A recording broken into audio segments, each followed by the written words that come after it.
Amat tinggal.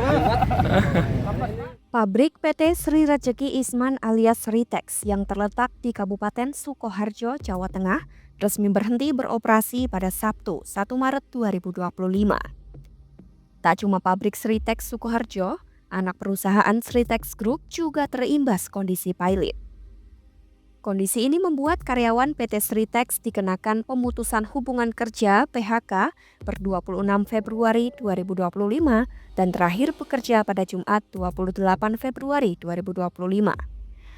Total lebih dari 10.000 karyawan Sritex Group terkena PHK pada Januari dan Februari 2025.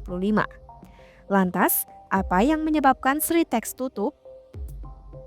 PT Sritex tutup karena bangkrut dan tidak mampu melunasi utang-utangnya.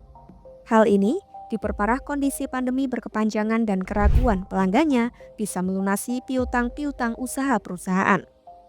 Masalah besar Sritex adalah perusahaan tak bisa menagih piutang-piutang dari pelanggannya. Perusahaan pun kesulitan membayar utang-utang jangka pendek. Berdasarkan laporan keuangan Desember 2020, total utang Sritex sebesar 17,1 triliun rupiah. Padahal saat itu total aset hanya 26,9 triliun rupiah dan Sritex harus menghidupi lebih dari 17.000 karyawan. PT Sritex kemudian resmi dinyatakan pilot per Rabu 23 Oktober 2024 setelah PN Niaga Semarang mengabulkan putusan perkara dengan pemohon PT Indo Barat Rayon. Putusan pilot berawal dari permohonan pembatalan perjanjian damai yang diajukan PT Indo Barat Rayon sebagai debitur PT Sritex. Perkara ini juga mengadili termohon lain yang merupakan anak perusahaannya, yakni PT Sinar Pancajaya, PT Bitratex Industries, dan PT Primayuda Mandiri Jaya. Sritex kemudian menghadapi gugatan tersebut yang mengeklaim bahwa Sritex tak memenuhi kewajiban membayar utang yang telah disepakati.